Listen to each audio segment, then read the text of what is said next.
my channel. My name is Alicia Claire. Today we are doing a tiny house question and answer video. I've gone back through my last couple videos about tiny houses, grabbed a couple of the questions that were in there, and thought that I would answer them here for you guys because they're really good questions and I could definitely see other people wondering about them.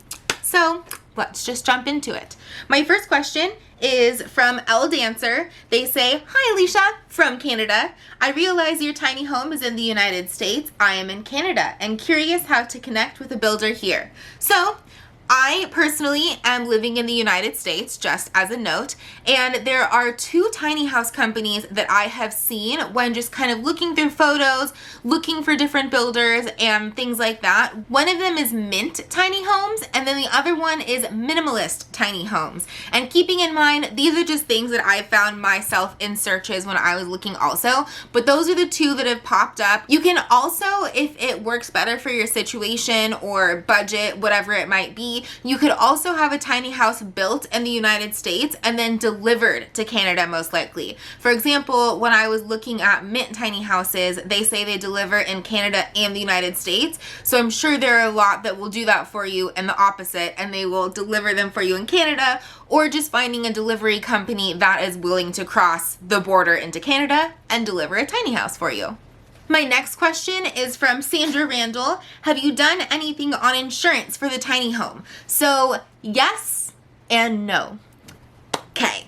Insurance is such an interesting situation, and I am speaking from personal experience. We have State Farm insurance, and that's what we've had since living in San Diego with our townhouse, with just everything that we've had. We've always had State Farm. Jake from State Farm. But when getting a tiny house, it's such a funny, weird gray area because tiny houses are a lot newer and there aren't a lot of laws out for them. There aren't a lot of regulations and things put in place with insurance where it's just an easy, straightforward thing to insure. They kind of fall both in between houses and vehicles because this is a tiny house on wheels, so it has a VIN number and it can also have a license plate, be registered, everything like that. So it's very much like a vehicle, and you technically aren't supposed to legally live in them all of the time. So of course there are, sorry, you might hear my kitty sneezing in the background. He got a little cold right now, so that was Lady Barnabas, just saying. You aren't supposed to live in them, unfortunately, all of the time. There are some ways around that, one of which I will dive into in one of these other questions. But basically, we tried to get insurance. We were very upfront. We were like, hey, we bought a tiny house on wheels. We are temporarily moving into an RV park while things with our property kind of iron out. So to be able to move into this RV park, they requested insurance because most of the people in here, they're all RVs. So that's really easy to have insurance, and to live here, we had to prove insurance. So we went through our insurance company. We were very transparent about everything, and we got to the end and they were basically like, we can't insure you in the way that you want to be insured. So the biggest glitch is that we vocally said that we were living in it all of the time. So no, I'm not telling you to lie. That is not what I'm here saying. Feel free to read in between the lines. But that was our glitch. We said we lived in it every day, every night, and they were not able to insure it for that purpose. But hey, Bobo. We do have insurance for everything inside of it, but it's not your typical all around 100% complete insurance. So we're working on that. We're going to figure out how to make these things work, but that is a situation that we found ourselves in. So something to look into. I have another question from Cindy K. She says, why were you having mold and mildew problems? Ain't that a big question? A little bit of everything. So our tiny house, as we've mentioned before, it is not built in the best of ways. It could have been built a little bit better. So we have some places where it's just easy for moisture to get from outside to inside of our tiny house. And when we first moved into this tiny, it was November. So November, December, January, February, like that's when we were having a lot of issues not even really through February. We kind of fixed it before then. But like in the colder months, it's been raining a lot. And so that was a creating issue. There were places that the moisture was able to sneak inside. And then our windows are single pane windows. So if we had had double pane windows, that would really help to keep the heat in and to keep the moisture and condensation off the windows. We were having situations where every single morning or multiple times a day, we've got to get up, check the windows, wipe everything down, wipe down the windowsill. Otherwise, it's just gonna have more moisture in the air, moisture in the air, and cause mold or mildew. It would even kind of run down the walls and condensate on the walls, like literally condensating on the walls, which would then drip down to the floor, cause issues on the floors. We didn't have a lot of circulation in our bathroom, and we also don't have a window in our bathroom. With how I had things configured for the tiny house building it, she let us know that it was not possible to put a window in our bathroom, and probably because the cabinet is on the other side of it that houses like the hot water heater and stuff like that, so like there wasn't room. So our bathroom is very contained. We have bought little mini fans. I'll link little random things I mentioned. If you guys want to check them out, I will link them down below. We got like these little fans off Amazon. We have 2 of them in the house. When we have the washer and dryer going, we'll have that by the washer and dryer, and that will move air around there so it's not stagnant, so it's not condensating on the walls. And we, for a time, we would have one under the couch because that's where you're having an issue with condensation on the walls going down, and we would just have it, you know, circulating, moving air. Nothing can settle. So the why combination of how our tiny house was built, the time of year that it was, the amount of circulation we had. So those are the things that we really worked on combating, and it's made a world of a difference. We have a washer dryer that is ventless. I would not necessarily suggest this for an indoor situation. We initially purchased it because it was the largest washer and dryer combo, and we thought that made sense for being in a tiny house. We wanted to make sure we could fit everything in it. But it has, I mean, it's literally shooting out all the moisture right into our small space. We were already having problems with moisture. So we live in Northern California, like hour or 2 north of San Francisco. So depending on where you are in the country or in the world, obviously your like moisture, temperature, all of that will make a difference. I'm sure if we were still living in sunny San Diego, we probably wouldn't have had any of these issues. I don't know. I think potentially, but we have lucked out. We haven't had any problems lately. We've been able to combat it well. Sometimes we'll put on dry mode with our Mr. Cool heating air conditioning system, and that will take out the air and all the moisture in the air.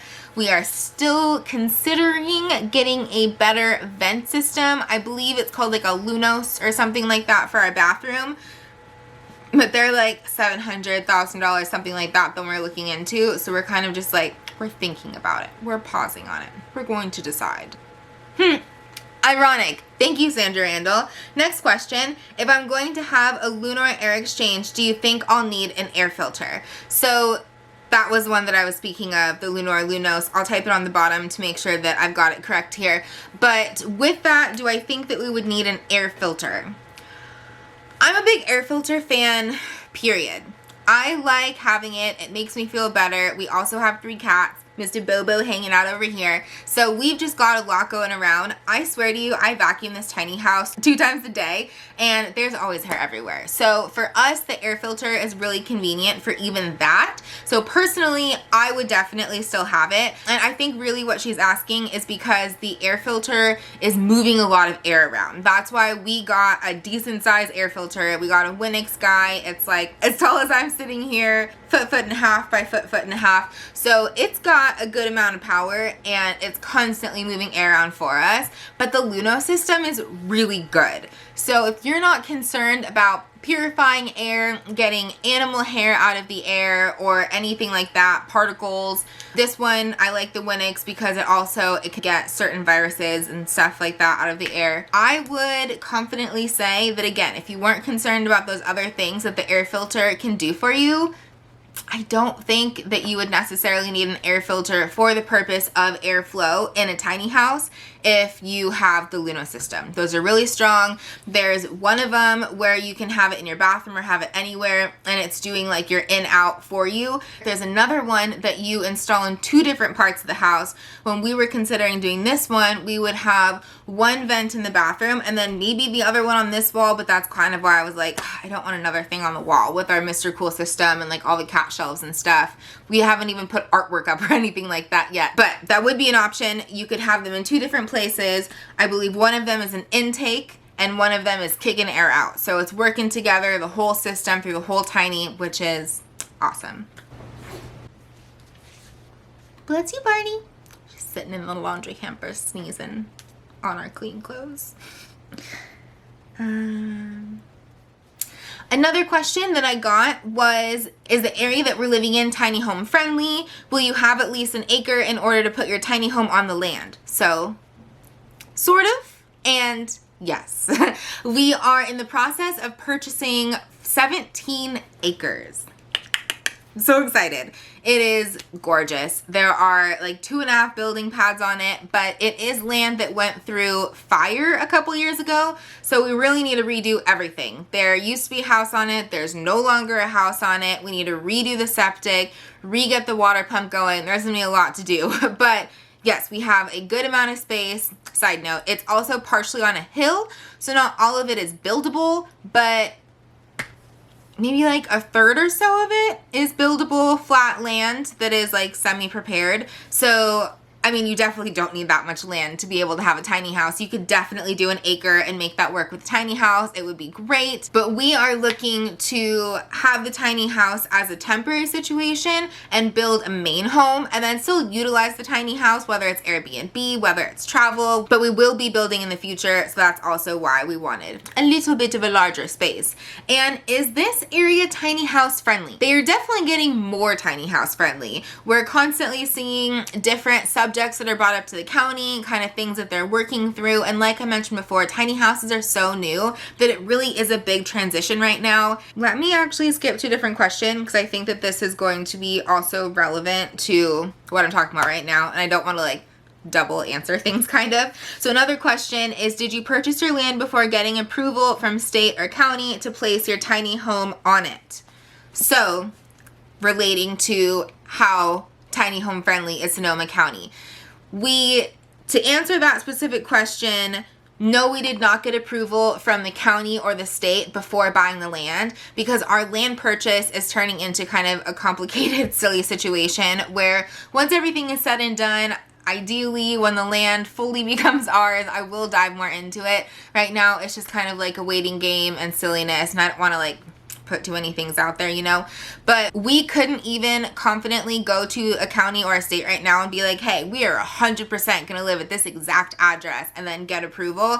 We just aren't in a position where that is an option for us, and I'm not even sure if that's how some people really go about it. But for us, the way that we plan to legally live in our tiny house on our land once we do acquire it is through a permit for promise to build. So you can, once you've prepped a couple things and you are clearly getting the ball rolling on actually building the house, you can get a permit to temporarily live in your tiny house for, I believe it's 2 years in this area. You can also renew that permit if you need to. If you aren't finished building whatever you're building and you need more time, you can also apply to renew it. I have also followed High Carb Hannah on YouTube. She is kind of someone that got me a little bit interested in tiny houses, and she has her High Carb Hannah channel and then also Off the Grid, I believe is the second one. That's the one that talks a lot about tiny house stuff. Her husband built their tiny house. They're living in Arizona. They're currently moving to the tropics and building something else there.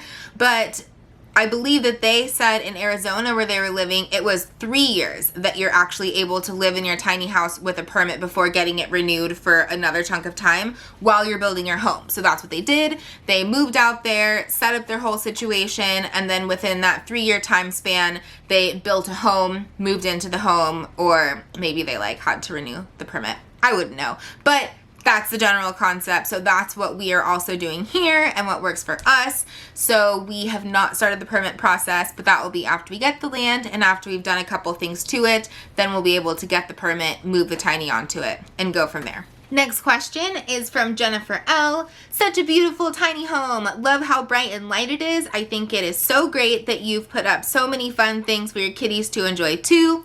Catastrophic Creations. Love their stuff. You can like kind of see a shelf up there on the wall. Do you mind sharing what builder you purchased your tiny house from? So we purchased our tiny house from a builder in San Diego. They have an Instagram account that is called Tiny Home Investing, and then that also links their website. I think it's like tinyhomeinvesting.net. Fun fact, they put our tiny house on the website as an example one. They called it the Olivia tiny house. And I wanted to reach out and be like, so if you're using my tiny house, can I change the name to what I would like it to be? Is that possible? I wanted to be Ophelia. But with all of that said and all of those smiles, I would not suggest using them.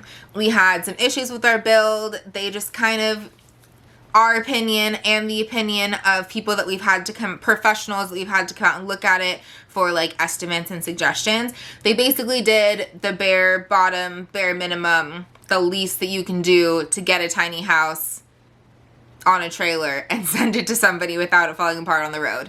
I love our tiny. I think it's amazing. I think it's beautiful, but I would not suggest buying from them, honestly. And I've shared before that they were like, okay, you guys have issues with the roof, no problem. We'll send out a company. They'll do an estimate. We'll repair it and we'll reimburse you for it. But that is turning into a headache, and they're kind of just, they're not seeming to want to fix things in the proper way. They're wanting to remove the roofing to put better roofing underneath and then reuse the same pieces on top. Same with the siding. We can't reuse siding pieces because they have holes in it. And when it comes off, it's going to get damaged. It's just things. So I wouldn't really suggest using them, which I feel awkward saying, but sorry guys. Sorry. All right, next question. Susan De La Roca. She's got her picture of Disneyland as her main thing. I love me some Disneyland. So, Susan, I see you. I got you.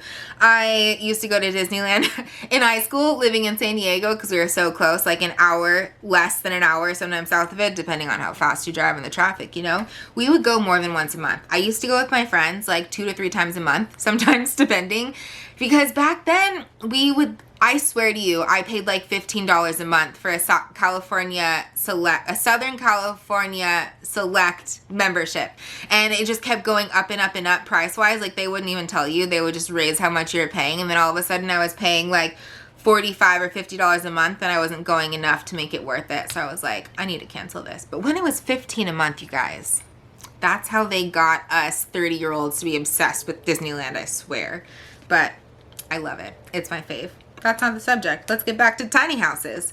Loved your vlog. Decorated the tiny amazingly. Thanks.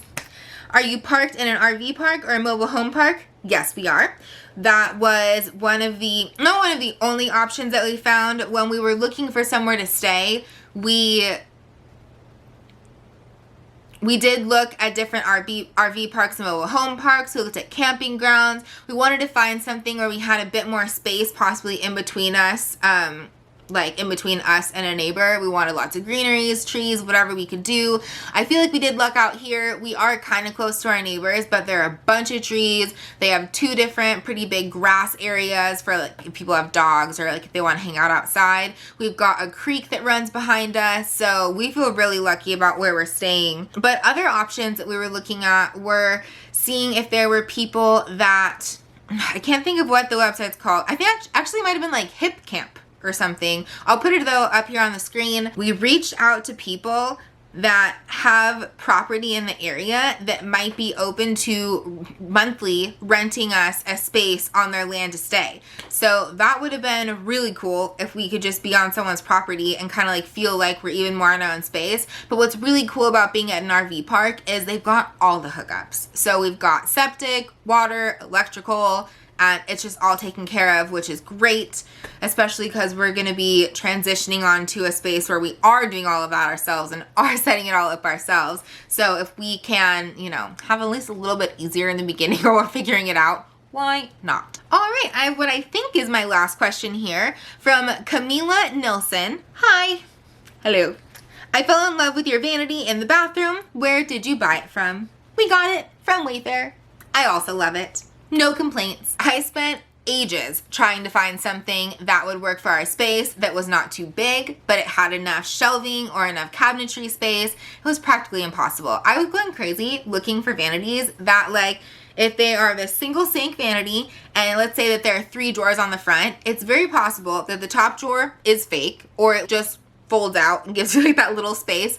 The drawer below would be almost a U-shaped cutout so that it, when it got pushed back in, it would still fit in the plumbing. And then the bottom 3rd drawer was an actual drawer. And I'm just like, there has to be another better way, right? I think that the vanity could be what I spent the most amount of time looking for and stuff. And because it took me so long to look for it, I've even already started looking for our vanity that we'll potentially want to put in our cottage that we build. So we move on to our property. We bought our tiny house, right? And then for getting us not like out of the tiny house as quick as possible, but like for the kitty cats, I want to give them more space, you know? And of course we'll have outdoor space when we move, but we're gonna build our guest house first and move into that, ideally make some money off of the tiny house, and when we're in the guest house, the cats will have more space, whatever, and then in time build our main house. But I don't want to call it our guest house that we're building first, so I'm calling it the cottage. So for the cottage, already looking for the vanity now because I know how difficult it can be and I'm not finding what I want at the moment. Honestly, Etsy is a place that I was looking and found an amazing vanity, so I might end up getting the next one off Etsy. But I will put a link below if they still are carrying this vanity online, whether it's Wayfair or whatever. I'll put a link down there for you guys so you can check it out. But those are the tiny crafts questions. If you guys have any other questions, definitely leave them in this video. When I do another tiny house question answer in the future, I'll definitely pick questions from down below from this video because that would just make sense. If you have any notes on anything I said or any whatevers, we're all human, put it down there. Let me know what's up. And we'll go from there. But thank you guys so much for clicking and watching on this video. I've got videos coming out on Tuesdays and Fridays. So if you want to see more like this and you aren't subscribed, go ahead and subscribe. If you enjoyed it, give it a like. And I guess I will see you guys next time, won't I? Have a good one. Bye.